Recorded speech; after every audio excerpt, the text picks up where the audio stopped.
Shalom, selamat malam Bapak Ibu Saudara yang dikasihi Tuhan Yesus Kristus. Selamat kita berjumpa kembali dalam renungan pada malam hari ini. Kita bersyukur karena Tuhan yang baik selalu menuntun kita dan menyertai kita dalam segala keadaan.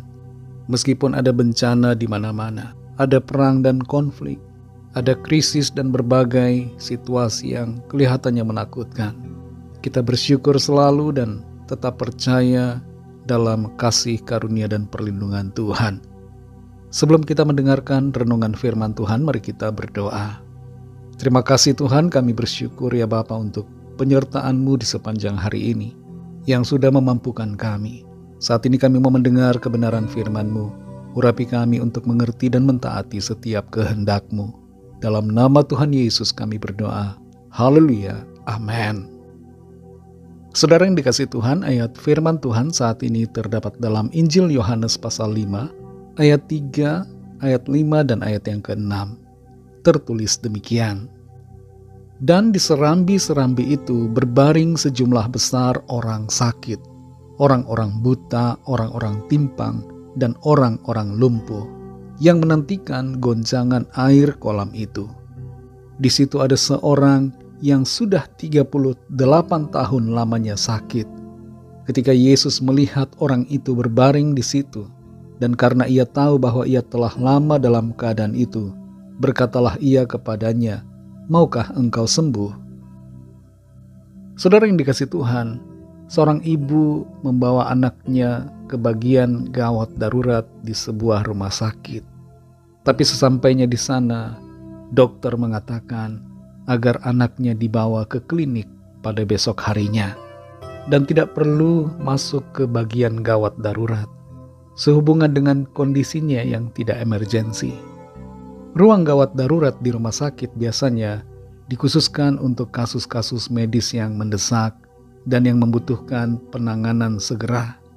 Tujuannya adalah untuk menyelamatkan nyawa dan mencegah kondisi pasien semakin memburuk.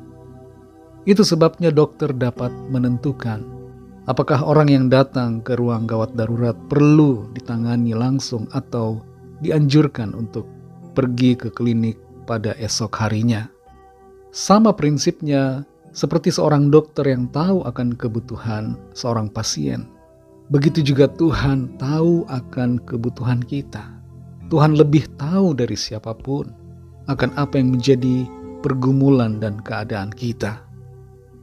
Dalam Yohanes 5 ayat 3, ayat 5 dan 6 ini tertulis bahwa di serambi-serambi itu berbaring sejumlah besar orang sakit. Ada begitu banyak orang yang sedang dalam kelemahan tubuh, jasmani. Ada orang buta, orang yang timpang, orang lumpuh. Dan mereka semua menantikan goncangan air kolam itu yang dipercayai dapat menyembuhkan segala penyakit. Dan di situ ada seorang yang sudah 38 tahun sakit.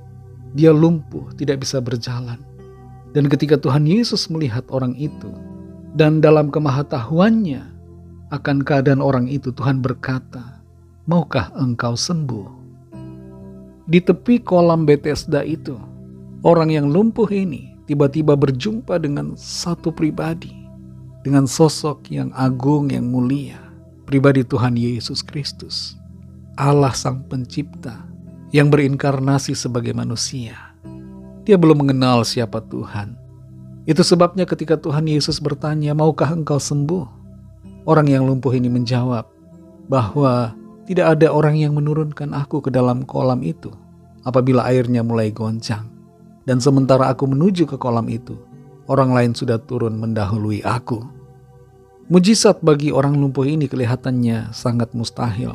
Tidak mungkin terjadi karena keterbatasan fisiknya. Tapi Tuhan tahu apa yang menjadi kebutuhannya dan Tuhan mengasihi serta mau menyembuhkannya. Tuhan Yesus katakan, "Bangunlah, angkatlah tilammu dan berjalanlah." Dan kesembuhan pun terjadi. Tapi ada satu pertanyaan, mengapa Tuhan memilih untuk berbicara dengan orang lumpuh ini dan menyembuhkannya? Mengapa Tuhan tidak berbicara kepada orang-orang lain yang juga ada begitu banyak di serambi itu, yang sedang menunggu di tepi kolam Bethesda? Jawabannya adalah karena Tuhan tahu siapa yang paling memerlukan, siapa yang sedang sungguh-sungguh membutuhkan pertolongan Tuhan. Bukan berarti yang lain tidak memerlukan pertolongan Tuhan, tapi orang yang satu ini benar-benar dalam pergumulan berat. Tuhan tahu kondisi hatinya yang hancur. Tuhan tahu bagaimana pergumulan batinnya. Dan itu sebabnya Tuhan menolong dan menyembuhkan dia. Saudara yang dikasihi Tuhan, kalau Tuhan belum menjawab doa-doa kita, jangan kecewa, karena Tuhan tahu waktu yang terbaik buat kita. Tetap setia dalam iman dan tekun percaya dalam setiap proses yang terjadi di hidup kita. Tetap kuat dan jangan putus asa. Mungkin saudara bertanya, mengapa orang lain disembuhkan dan saya tidak? Mengapa Tuhan belum menyembuhkan saya? Mengapa Tuhan belum menolong saya keluar dari persoalan? Mengapa Tuhan belum menolong saya keluar dari pergumulan yang berat ini? Mari tetap percaya dan menantikan Tuhan. Tuhan tahu, Tuhan mengerti apa yang kita rasakan. Dia mengerti setiap pergumulan kita. Dan Tuhan akan menolong kita. Firman-Nya berkata, barang siapa yang datang kepadanya tidak akan dikecewakan. Kita yang sudah mengenal Tuhan Yesus Kristus, mari selalu datang kepada Tuhan. Karena Tuhan akan memberi kelegaan dan memberi pertolongan kepada kita.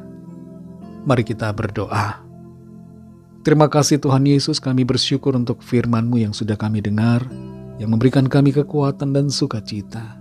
Ada jaminan di dalam setiap kebenaran firman-Mu. Engkau mengerti setiap pergumulan kami. Engkau tahu keadaan kami. Engkau tahu apa yang kami rasakan. Pergumulan batin kami, hati kami yang hancur. Tuhan tahu semuanya. Dan Tuhan tahu apa yang kami perlukan. Kami percaya dalam waktu Tuhan yang terbaik, Tuhan menyatakan pertolongan-Mu yang ajaib. Terima kasih untuk firman-Mu. Ajar kami Tuhan untuk selalu sabar, setia dan tekun dalam iman, menantikan pertolongan Tuhan. Terima kasih untuk firman-Mu. Berkati kami Tuhan di sepanjang malam ini, dalam istirahat kami. Lindungi kami dengan kuasa-Mu, naungi kami dengan kasih-Mu. Kami bawa kepadamu Tuhan setiap pergumulan kami masing-masing, setiap permohonan doa yang disampaikan. Lawatlah ya Tuhan, dan nyatakan kuasa pertolongan, kesembuhan, terobosan dan mujizat-Mu atas setiap kami. Berkatilah bangsa kami Indonesia dan juga semua bangsa di dunia ini. Dan curahkanlah roh-Mu Tuhan agar setiap orang dari segala bangsa percaya kepadamu dan menerima anugerah keselamatan. Ampunilah kami akan dosa kesalahan kami, seperti kami juga mengampuni orang yang bersalah kepada kami. Dan pimpin kami menjadi sempurna seperti kehendak-Mu. Dalam nama Tuhan Yesus Kristus, Tuhan dan Juru Selamat kami sudah berdoa dan mengucap syukur. Haleluya. Terimalah berkat Tuhan. Tuhan memberkati engkau dan melindungi engkau. Tuhan menyinari engkau dengan wajah-Nya dan memberikan kasih karunia. Tuhan menghadapkan wajah-Nya kepadamu dan memberikan damai sejahtera.